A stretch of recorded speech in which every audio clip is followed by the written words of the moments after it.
عليك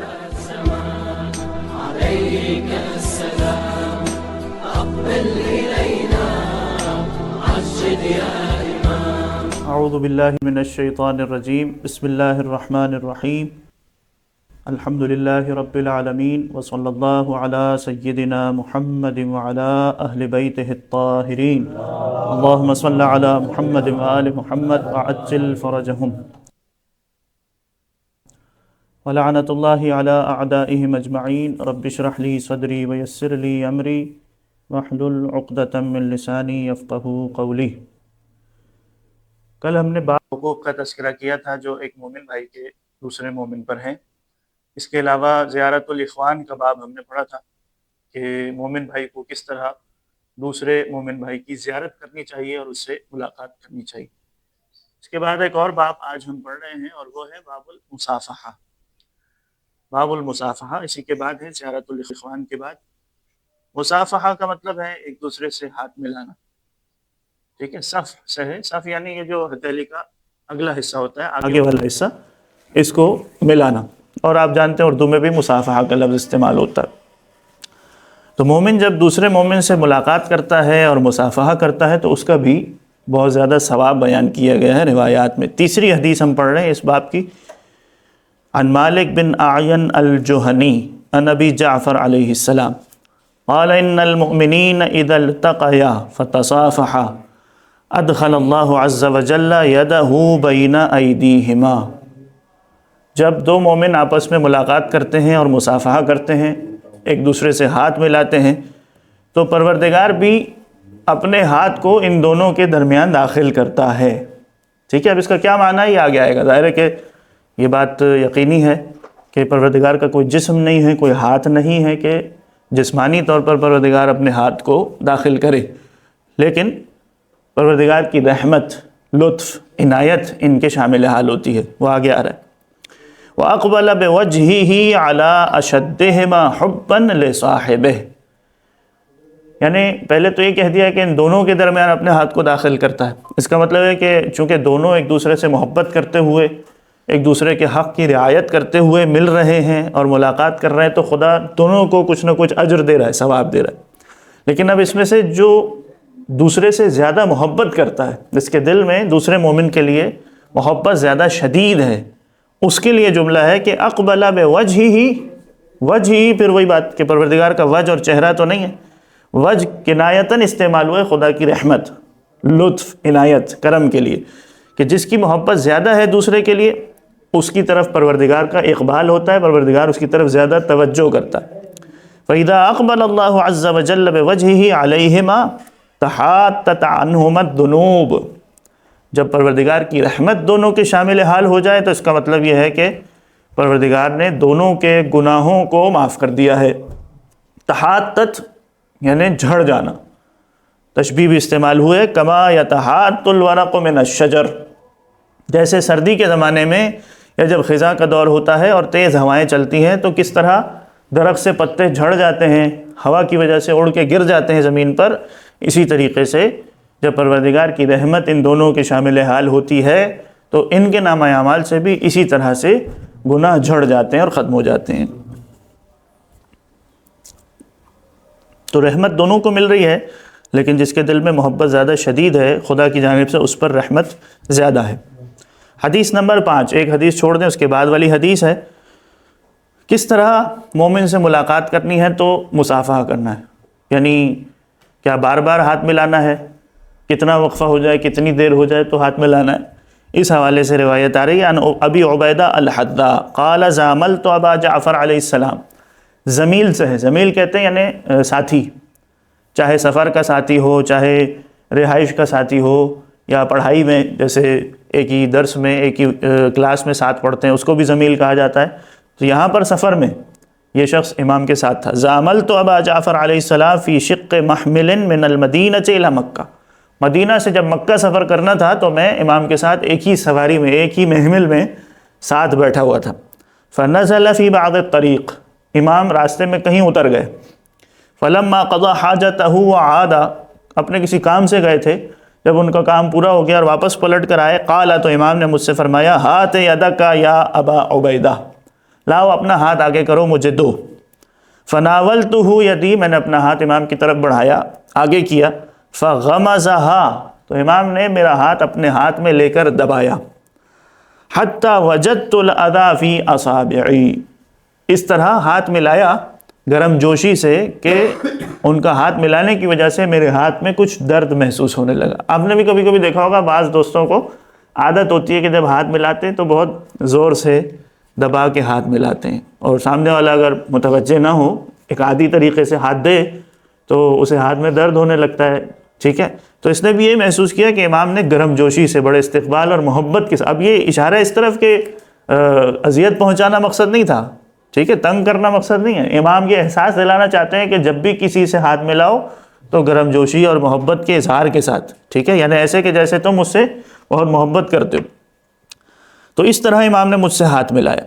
اچھا، اب یہ یعنی ایسا نہیں کہ کافی عرصے کے بعد امام اس سے مل رہے ہیں، یہ تو پہلے کہہ چکا ہے کہ میں تو پورے سفر میں امام کے ساتھ بیٹھا ہوں، ایک ہی سواری میں سوار ہیں، اور امام کچھ دیر کے لیے اپنا کام کرنے کے لیے اترے، اور جب تھوڑی دیر میں واپس پلٹ کے آئے تو پھر مجھ سے اس طرح ہاتھ ملا رہے جیسے پتہ نہیں اتنے عرصے کے بعد کوئی بہت ہی پرانا دوست ملا ہو۔ ثم قال یا ابا عبیدہ، یعنی اب اس کو شاید حیرت ہوئی، اس لیے امام نے اس کی حیرت دور کرنے کے لیے جملہ ارشاد فرمایا، یا ابا عبیدہ ما من مسلم لقی اخاہ المسلم فصافحہ، جب بھی کوئی مسلمان دوسرے سے ملتا ہے اور اس سے مصافحہ کرتا ہے، وشبک اصابعہ فی اصابع، شبابی کی یہاں پر استعمال ہوتا ہے، شباک بھی استعمال ہوتا ہے، یعنی کھڑکی کو کہتے ہیں، یعنی جالی، گرل، جس کے اندر چھوٹے چھوٹے نشان بنے ہوئے ہوتے ہیں، تو یہاں پر شباک کے معنی کیا ہے کہ ہاتھ کو ہاتھ میں اس طرح داخل کریں جیسے انگلیاں ایک دوسرے میں گھس جائیں، ٹھیک ہے؟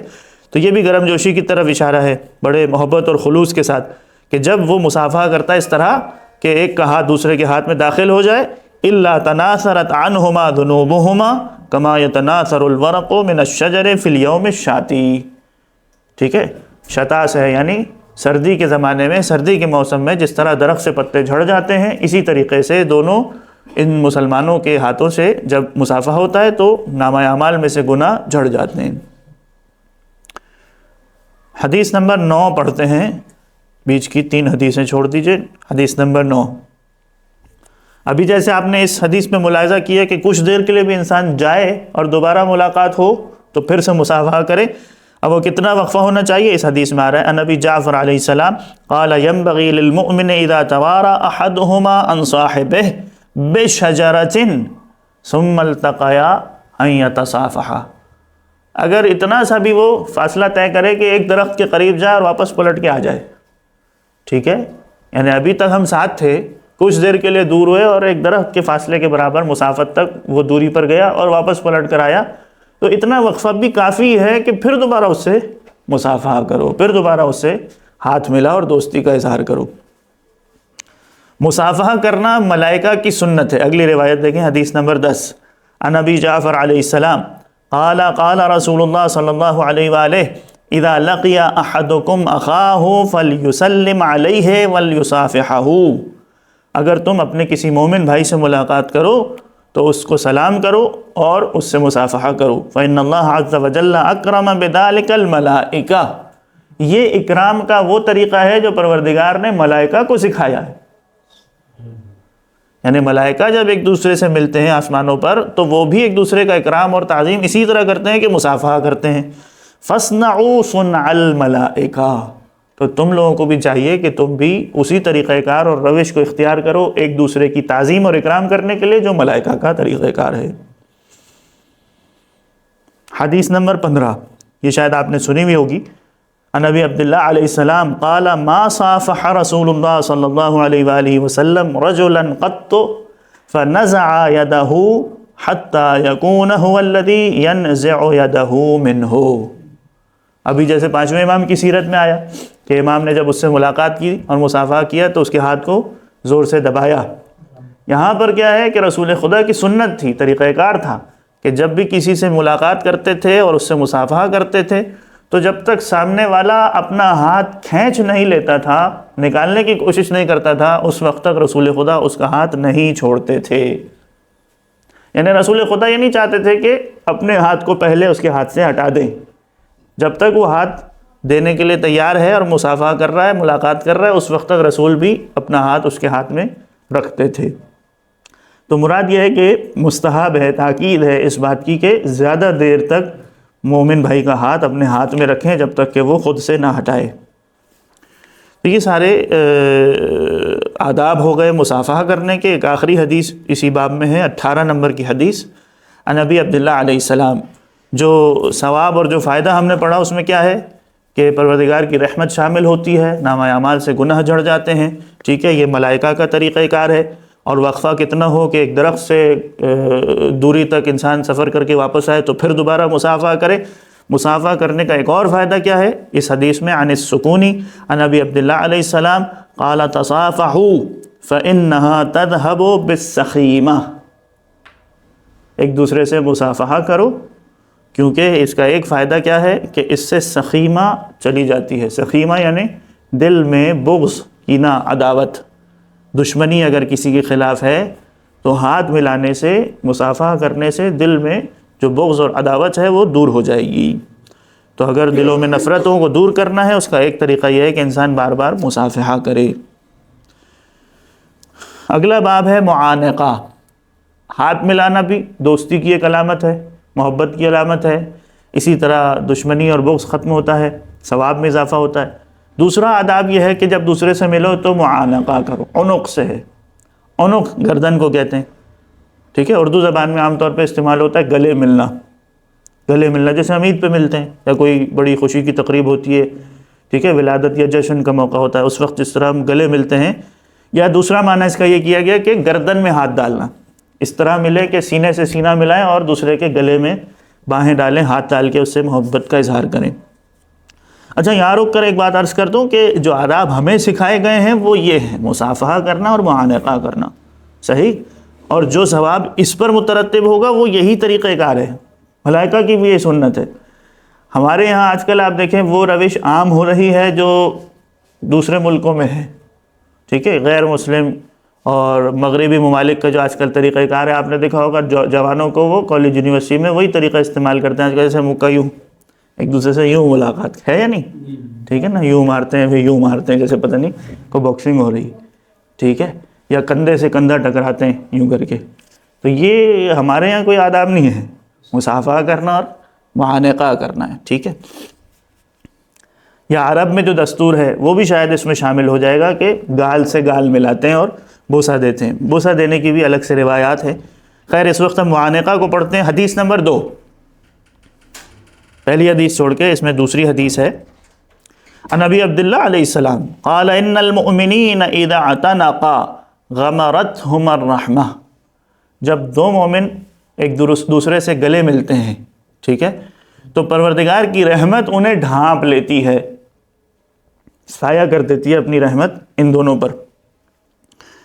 فَإِذَا الْتَزَمَا لَا يُرِيدَانِ بِذَلِكَ إِلَّا وَجْهَ اللَّهِ، التزما یعنی ایک دوسرے سے اپنے جسم کو مس کرنا، التزام یعنی جیسے گردن میں ہاتھ ڈالتے ہیں، اگر اس طرح ایک دوسرے سے ملتے ہیں اور اس کا مقصد فقط خدا کو خوش کرنا ہے، خدا کی خوشنودی حاصل کرنا ہے، وَلَا يُرِيدَانِ غَرَضًا مِّنْ أَغْرَاضِ الدُّنْيَا، کل بھی آیا تھا یہ کہ جب زیارت کے لیے جائے، ملاقات کرنے جائے تو کوئی دنیاوی ہدف نہ ہو کہ آج میں اس سے مل رہا ہوں تو اس کو فائدہ پہنچا رہا ہوں، کل یہ مجھے فائدہ پہنچائے گا، کچھ نہ کچھ تعلقات بنیں گے، ایسا نہیں، خدا کی خاطر ملنے جا رہے ہیں۔ قیل لہما، تو ان سے کہا جاتا ہے مغفورا لکما فاستانفا، تمہارے سارے گناہ معاف ہو گئے اور اب نئے سرے سے اپنا عمل شروع کرو۔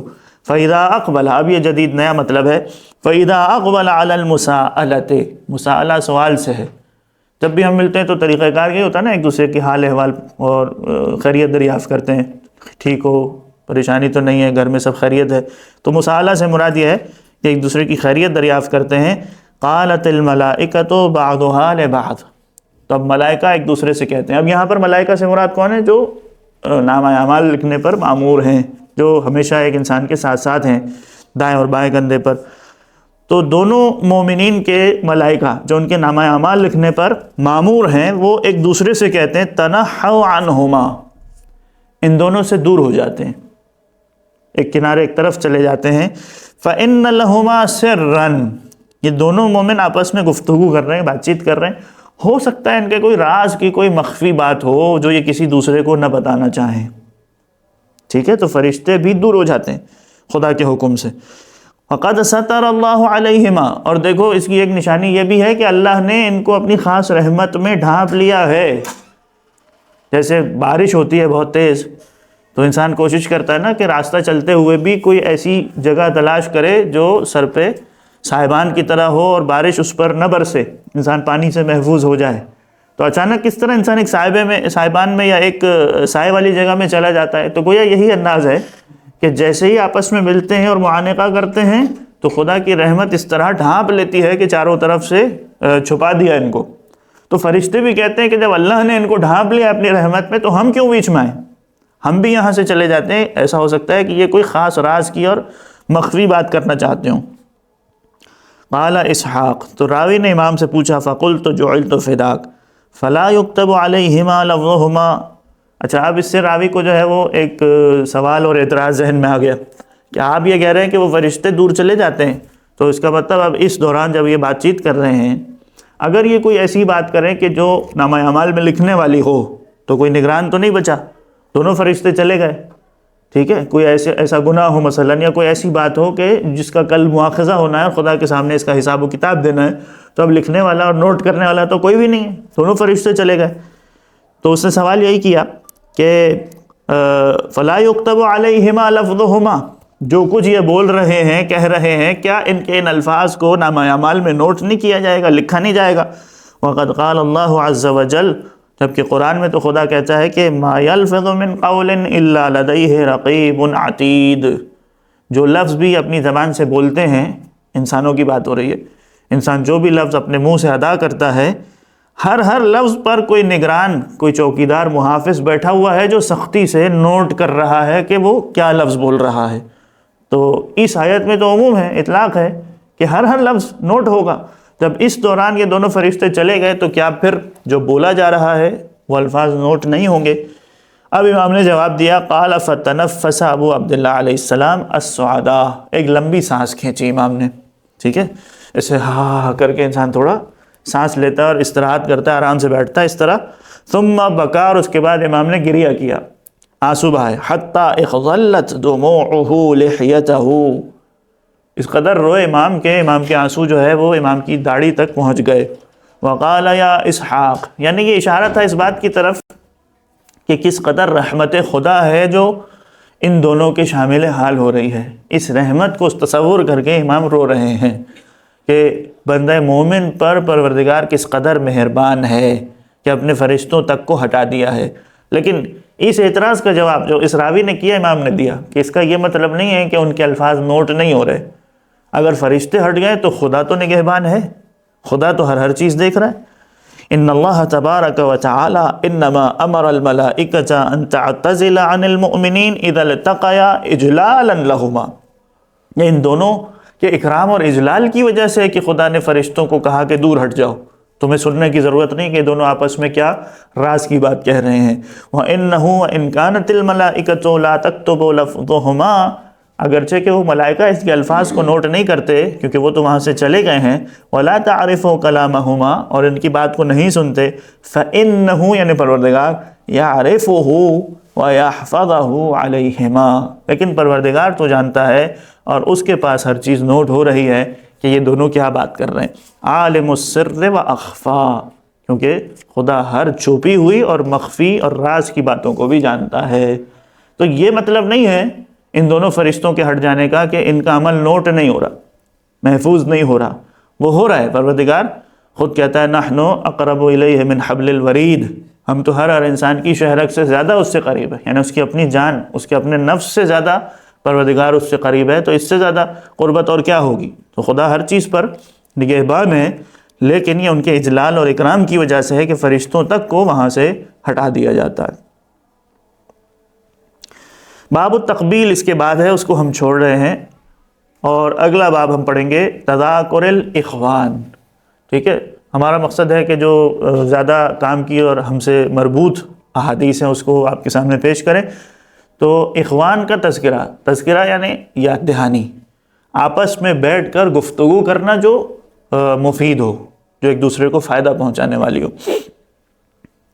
حدیث نمبر 2 اس باب کی دوسری حدیث ہے، عن یزید بن عبد الملک عن ابی عبداللہ علیہ السلام قال تزاوروا، پیچھے آ چکا ہے کہ ایک دوسرے کی زیارت کرو، ایک دوسرے سے ملاقات کرو. فإن فی زیارتکم احیاء لقلوبکم. پچھلے باب میں صرف اجر و ثواب کا تذکرہ تھا، یعنی خدا کی خاطر ایک دوسرے کی زیارت کرو، ملاقات کرو. پچھلے باب میں ہم نے پڑھا تھا کہ فرشتے اس کے پیروں کے نیچے زمین پر اپنے پر بچھاتے ہیں، آسمان پر اس کے لیے سایہ کر کے اپنے پر بچھاتے ہیں. یہاں پر یہ کہ دنیاوی فائدہ بھی اس کا ہے، وہ اجر و ثواب تو اس کو مل ہی رہا ہے، گناہ معاف ہو گئے، پروردگار اس سے خوش ہو گیا. لیکن دنیا میں بھی مومنین کا آپس میں بیٹھ کر گفتگو کرنا، یاد دہانی کرنا، یہ ان کو ظاہری طور پر بھی فائدہ پہنچاتا ہے. کیا فائدہ ہے؟ فرمایا کہ احیاء لقلوبکم، اس سے دل زندہ ہوتے ہیں، دلوں کو زندگی ملتی ہے. کیسے زندگی ملتی ہے؟ انسان کے جو جسم کے اعضاء ہیں اس کو حیات اور زندگی چاہیے، طاقت چاہیے تو وہ غذا کھاتا ہے، کھانا کھاتا ہے، پانی پیتا ہے. دل کو زندگی چاہیے تو اس کی طاقت اور توانائی کا سبب کیا ہے؟ علم ہے. علم انسان کے روح اور نفس اور باطن کی غذا ہے. یہ علم اس کو کیسے ملے گا؟ جب مومنین آپس میں بیٹھ کر گفتگو کریں گے. وہ علم، وہ باتیں کہ جو ان کو آخرت میں فائدہ پہنچانے والی ہیں. یہ مومنین کا طریقہ کار ہے کہ جب بھی کہیں بیٹھیں، اس میں خود یہ بات موجود ہے ضمناً کہ وہ فضول باتیں نہیں کریں گے. ٹھیک ہے، واضح ہو رہی بات؟ جب مومن ایک دوسرے سے ملاقات کر کے بیٹھ کے گفتگو کرے گا تو اس میں اس کے دل کی حیات ہے. دل کی حیات اس وقت بنے گی جب وہ ادھر ادھر فضول کی باتیں کر کے اپنا وقت ضائع نہ کریں. ٹھیک ہے، تو اس کا مطلب ہے کہ وہ کچھ ہدایت چاہتے ہیں، کچھ نصیحت چاہتے ہیں، ایک دوسرے کو وعد و نصیحت کرتے ہیں، اور اسی طرح سے ائمہ اہل بیت علیہم السلام کی احادیث کو ذکر کرتے ہیں کہ جس سے ایک دوسرے کو فائدہ پہنچتا ہے. وَذِكْرًا لِأَحَادِيثِنَا، جب بھی بیٹھیں گے تو ہماری احادیث کا ذکر کریں گے. وَأَحَادِيثُنَا تُعَطِّفُ بَعْضَكُمْ عَلَى بَعْضٍ، ہماری احادیث کا تذکرہ کرنے سے ایک دوسرے کے دل میں محبت پیدا ہوگی. کیسے محبت پیدا ہوگی؟ جیسے کل ہم نے وہ ساری احادیث پڑھی کہ ایک مومن کا دوسرے مومن پر کیا حق ہے. اب جب بیٹھیں گے اور احادیث کا تذکرہ ہوگا، اس میں کہیں نہ کہیں یہ بات ضرور آئے گی کہ ایک دوسرے کا حق کیا ہے. ٹھیک ہے، کیسے ایک دوسرے کا حق ادا کرنا ہے، تو محبت بڑھے گی. فَإِنْ أَخَذْتُمْ بِهَا رَشَدْتُمْ وَنَجَوْتُمْ، اگر تم ان احادیث کو اپنے دامن میں باندھ لو اور اس پر عمل کرو تو اس میں تمہاری نجات ہے اور تم سیدھے راستے پر چلو گے. وَإِنْ تَرَكْتُمُوهَا، اور اگر ان احادیث کو تم نے چھوڑ دیا، ترک کر دیا، ضَلَلْتُمْ وَهَلَكْتُمْ، گمراہ ہو جاؤ گے اور نتیجتاً ہلاکت میں پڑ جاؤ گے. فَخُذُوا بِهَا، اب اگر تم آپس میں بیٹھ کر ہماری احادیث کا تذکرہ کرتے ہو اور اس پر چلتے ہو، اس پر عمل کرتے ہو، تو امام نے ایک ضمانت لی ہے، ایک گارنٹی دی ہے. وَأَنَا بِنَجَاتِكُمْ زَعِيمٌ، تو اب میں تمہاری نجات کے لیے ضامن بنتا ہوں. یعنی اب اس میں دو مرحلے ہو گئے نا. پہلا کام یہ ہے کہ مومن کے ساتھ بیٹھ کر گفتگو کرو. گفتگو کیسی ہونی چاہیے؟ وہ احادیث کے جس میں ایک دوسرے کو فائدہ پہنچے.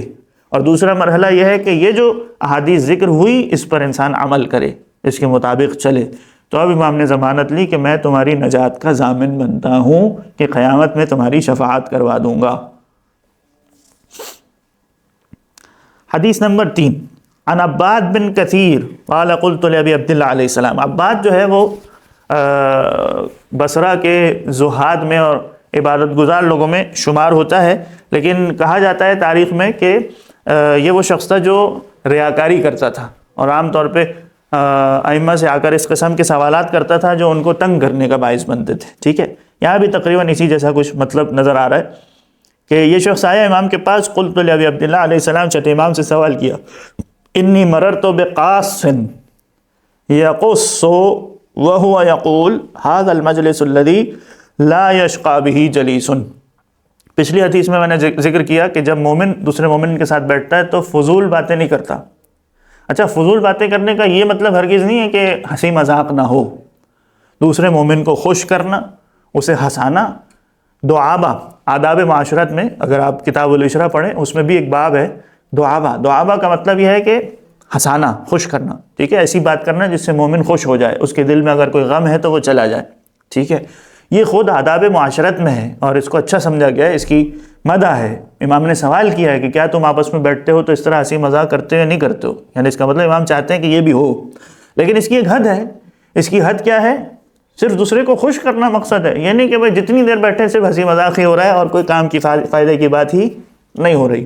ٹھیک ہے، اور یہ ہنسی مذاق بھی اس قدر نہ ہو کہ دوسرے کو طعن کیا جائے، طنز کیا جائے. ایسا بھی ہوتا ہے جب دوست آپس میں بیٹھتے ہیں تو ایسا ہنسی مذاق ہوتا ہے کہ کسی ایک کوئی ٹونٹ کیا جا رہا ہے، اسی کو مذاق کا نشانہ بنایا جا رہا ہے جس سے اس کے دل کو اذیت ہو رہی. یہ بھی غلط بات ہے، قلم پڑھ چکے کہ مومن کو اذیت دینا درست نہیں ہے.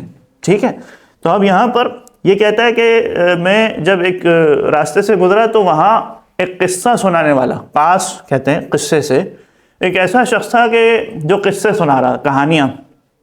اور یہاں پر انداز سے لگ رہا ہے کہ وہ جھوٹی جھوٹی قصے کہانیاں، جیسے ہمارے یہاں بھی ہوتا ہے نا کہ ایسے ایسے لطیفے کہ جس کا کوئی سر و پیر نہیں ہے، بس سنائے جا رہے ہیں دوسرے کو ہنسانے کے لیے. تو یہ بھی ایسا لگ رہا ہے کہ کوئی ایسی بس کہانیاں سنا رہا ہے لوگوں کو محسوس کرنے کے لیے اور ان کی توجہ اپنی طرف جذب کرنے کے لیے. یقص، وہ قصہ سنا رہا تھا. وہ یقول، لیکن ساتھ ساتھ جو دوسرے بیٹھے ہوئے تھے ان کو کہہ رہا تھا کہ ھذا المجلس الذی لا یشقی بہ جلیس، جو بھی اس محفل میں بیٹھا ہوا ہے وہ شقی نہیں ہے، یعنی بدبخت نہیں ہے. یہ مجلس اس کو فائدہ پہنچا رہی ہے، اس کے لیے خیر اور اچھائی کا سبب بن رہی ہے. وہ جو قصہ سنانے والا ہے وہ سب کو یہ کہتے کہتے قصے سنا رہا ہے. اب اس کا امام کے سامنے ذکر کرنے کا مقصد یہ تھا کہ یہ بہت اچھا کام کر رہا تھا نا، ایسا کام ہم کو بھی کرنا چاہیے. ٹھیک ہے، آپ کیا کہتے ہیں اس کے بارے میں؟ یہ بتانے کا مقصد یہ تھا. اب امام نے دیکھیں اس کے مقابل میں کیا جواب دیا. فقال ابو عبداللہ علیہ السلام ہیہات ہیہات، یعنی یہ کتنی دور کی بات ہے، کیسی بدبختی والی بات ہے، ہلاکت والی بات ہے. اخطأت، امام نے ایک محاورہ استعمال کیا، اخطأت استاہم الحفرہ. اب میں صرف لفظی ترجمہ کر دوں، اس کی جو ہے تفصیل میں جانے کا موقع نہیں ہے، کہ یہ محاورہ اس وقت استعمال ہوتا ہے جب کوئی ایسی بات کہی جائے کہ جو غلط موقع پر کہی گئی، یعنی یہ اس بات کا موقع نہیں. اس شخص نے کیا کہا تھا کہ لا یشقی ھذا المجلس الذی لا یشقی بہ جلیس، یہ جملہ جو اس نے کہا تھا کہ جو بھی اس محفل میں بیٹھا ہے وہ شقی نہیں ہوگا، بدبخت نہیں ہوگا، کامیاب ہوگا، نجات پائے گا. ٹھیک ہے. تو اس جملے کو مد نظر رکھتے ہوئے امام کہہ رہے ہیں کہ یہ ایسی بات ہے جو غلط موقع پر کہی گئی. ایسی محفلوں میں بیٹھنے والا بدبخت ہی ہے، نامراد ہے، ناکام ہونے والا ہے. یہ کیوں کہہ رہا ہے کہ وہ فائدہ پہنچا رہی ہے اس کو اور نجات دلانے والی. ٹھیک ہے. ان للملائکۃ سیاحین، انا للہ ملائکۃ سیاحین، یعنی خدا کی جانب سے کچھ ایسے ملائکہ ہیں، کچھ ایسے فرشتے ہیں جو چکر لگاتے رہتے. سیاح اردو میں بھی استعمال ہوتا ہے، یعنی سیر و تفریح، چکر لگانا، دنیا میں گھوم پھر رہے ہوتے ہیں. اور ان کا کام یہ ہے کہ سول کرام الکاتبین، لیکن یہ ان فرشتوں کے علاوہ ہے جو ہر انسان کے اوپر نوٹ کرنے کے لیے اور عمل کو محفوظ کرنے کے لیے موجود ہیں. ان کے علاوہ کچھ فرشتے ہیں. فَإِذَا مَرُّوا بِقَوْمٍ يَذْكُرُونَ مُحَمَّدًا وَآلَ مُحَمَّدٍ عَلَيْهِمُ السَّلَامُ، جب وہ کسی ایسی جماعت اور گروہ کے پاس سے گزرتے ہیں جو محمد اور آل محمد کا ذکر کر رہے ہوتے ہیں، قالوا، تو یہ فرشتے آپس میں ایک دوسرے سے کہتے ہیں، قفوا، یہیں ٹھہر جاؤ، فقد اصبتم حاجتکم، جس چیز کو تم ڈھونڈ رہے تھے وہ چیز تمہیں مل گئی ہے. یعنی دنیا میں ملائکہ گھومتے اور چکر کیوں لگاتے ہیں؟ تاکہ ان کو کوئی ایسی محفل اور مجلس ملے کہ جہاں پر محمد اور آل محمد کا تذکرہ ہو رہا ہو. فیجلسون، یہ سب وہیں بیٹھ جاتے ہیں. وَيَتَفَقَّهُونَ مَعَهُمْ، اور مومنین جو آپس میں ایک دوسرے سے گفتگو کر کے دین کے احکام سیکھ رہے ہوتے ہیں یا فضائل اہل بیت کا تذکرہ کر رہے ہوتے ہیں، اس میں غور و فکر کرتے ہیں، اس کو سمجھنے کی کوشش کرتے ہیں. فَإِذَا قَامُوا، جب یہ فرشتے وہاں سے اٹھتے ہیں، عَادُوا مَرْضَاهُمْ، تو یہ جو مومنین کے مریض ہوتے ہیں ان کی عیادت کے لیے جاتے ہیں. وَشَهِدُوا جَنَائِزَهُمْ، اور ان میں سے اگر کوئی مر جائے تو ان کی جنازے میں شرکت کے لیے جاتے ہیں. وَتَعَاهَدُوا غَائِبَهُمْ، اور ان میں سے اگر کوئی سفر پر گیا ہوا ہو تو اس کی واپسی اور اس کے خیریت سے سلامتی کے لیے کوشش کرتے ہیں. فَذَلِكَ الْمَجْلِسُ الَّذِي لَا يَشْقَى بِهِ جَلِيسٌ، اب امام نے فرمایا کہ وہ جو قصے سنانے والا اور ہنسی مذاق کر کے لوگوں کا ٹائم برباد کر رہا تھا اور ساتھ میں کہہ رہا تھا کہ یہ مجلس وہ ہے جو خیر کے لیے ہے اور برکت پہنچانے والی ہے، امام نے کہا نہیں، میں تمہیں بتاتا ہوں وہ کون سی مجلس ہے کہ جس میں کوئی شقی اور بدبخت نہیں ہوتا، جس میں فرشتے آ کر بیٹھنا اپنے لیے باعث فخر سمجھتے ہیں. یہ وہ مجلس ہے جہاں محمد اور آل محمد کا ذکر ہو رہا ہو، اس میں کبھی کوئی شخص بیٹھنے والا شقی اور بدبخت نہیں ہوتا ہے.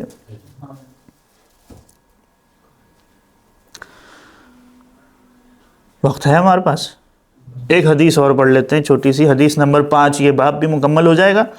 حدیث نمبر 5 دیکھیں. عن ابی جعفر علیہ السلام قال قال لی اتخلون وتتحدثون وتقولون ما شئتم. تخلون خلوت سے ہے، تنہائی.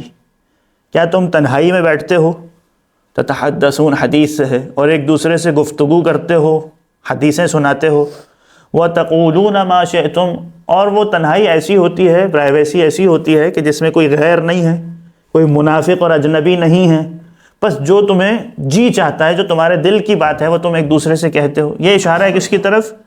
کہ ایسی محفل بھی ہونی چاہیے جہاں پر کسی قسم کا کوئی تقیہ نہ ہو، سب اپنے ہی ہوں، کوئی منافق بیچ میں نہ ہو، بس تم اہل بیت کا کھل کر ذکر کر سکو اور ان کے دشمنوں پر تبرہ کر سکو۔ ایسی محفل ہوتی ہے یا نہیں ہوتی؟ فَقُلْتُ ای واللہ اِنَّا لَنَخْلُو وَنَتَحَدَّثُ وَنَقُولُ مَا شِئْنَا، ہاں ایسی محفل بھی ہوتی ہے، بالکل تقیہ والی، بالکل خلوت والی، جس میں کوئی اجنبی نہ ہو، لہذا ہم جو جی چاہتا ہے دل کی بات کہتے ہیں۔ فقال، اس محفل کے بارے میں امام نے کیا کہا؟ توجہ رکھیے گا، امام نے فرمایا اما واللہ لوددت انی معکم فی بعض تلک المواطن۔ وددتو کا لفظ آپ کے لیے معروف ہونا چاہیے، مودت سے ہے، ٹھیک ہے، آیا مودت آپ نے سب نے سنی ہوئی ہے، اور اہل بیت کی مودت جو ہے وہ پروردگار نے اجر رسالت کے طور پہ مانگی ہے، ٹھیک ہے۔ امام کیا کہہ رہے ہیں؟ وہی لفظ استعمال کر رہے ہیں، میں مودت رکھتا ہوں، یعنی محبت سے ایک درجہ بلند، میں شدید محبت کرتا ہوں اور پسند کرتا ہوں اس بات کو کہ اس طرح کی وہ محفلیں جو تم منعقد کرتے ہو جس میں کوئی منافق نہیں، غیر نہیں ہے، اور تم اپنی دل کی بات ایک دوسرے سے کہتے ہو، اس قسم کی محفلوں میں بھی تمہارے ساتھ آ کر شریک ہو سکوں، میں چاہتا ہوں میں بھی بیٹھوں ایسی محفل۔ اما واللہ انی لاحب ریحکم وارواحکم، اس قسم کی محفل میں جب تم بیٹھتے ہو، جب تم ہمارے امر کو زندہ کرتے ہو، ہماری حدیثوں کو ایک دوسرے کو سناتے ہو، ہمارے فضائل کا تذکرہ کرتے ہو، تو تم سے ایسی خوشبو آ رہی ہوتی ہے جس کو میں سونگھنا چاہتا ہوں۔ لاحب ریحکم وارواحکم، ارواح کا لفظ ہے انسانوں کی سانس، روح یہاں پر سانس اور نیت اور ارادے کے لیے، جو قصد تم نے کیا ہے، جو نیت تمہارے دل میں ہے اور اس کی وجہ سے تم جو سانسیں لے رہے ہو، وہ بھی قیمتی ہے، وہ بھی عبادت بن رہی ہے خدا کی بارگاہ، اور تمہارے جسموں سے اس وقت خوشبو آ رہی ہے، میں اس کو سونگھنا پسند کرتا ہوں، میں اس کو سننا پسند کرتا ہوں۔ وَإِنَّكُمْ عَلَىٰ دِينِ اللَّهِ، اگر تم یہ کام کر رہے ہو، اس طرح کی محفلیں منعقد کرتے ہو، تو تم یقیناً اللہ کے دین پر ہو، وَدِينِ مَلَائِكَتِهِ فَأَعِينُوا بِوَرَعٍ وَاجْتِهَادٍ۔ ہاں البتہ ایک کام اور کرنا ہے، اور وہ کیا ہے کہ اس قسم کی محفلوں میں اگر تم نے کچھ سیکھا ہے اور جو کچھ آداب ہمارے بیان کیے جا رہے ہیں، تو اس کی وجہ سے تمہارے اندر ورع اور اجتہاد پیدا ہونا چاہیے، تمہارے اندر تقوی اور پرہیزگاری آنی چاہیے، تاکہ اس کے ذریعے سے ہم تمہاری شفاعت کریں۔ یہ وہ عمل ہے، یہ وہ چیز ہے کہ جس کے ذریعے تم ہماری مدد کرو گے۔ ہماری مدد کس معنی میں؟ کہ ہم تم سے محبت کرتے ہیں شدت سے، تم ہمارے دین پر ہو، تمہارے عقائد بالکل ٹھیک ہیں، لہذا ہم چاہتے ہیں کہ تم سب کو شفاعت کر کے جنت میں لے جائیں، لیکن ایک چیز جو ہم تم سے چاہتے ہیں وہ کیا ہے؟ ورع اور اجتہاد، تقوی اور پرہیزگاری، جو ہم نے کہا ہے اس کے مطابق عمل کرو، تاکہ ہمارے لیے تمہاری شفاعت کرنا آسان ہو جائے قیامت کے دن۔ الحمدللہ رب العالمین، وصلی اللہ علی محمد وآلہ الطاہرین۔ اللهم صل على محمد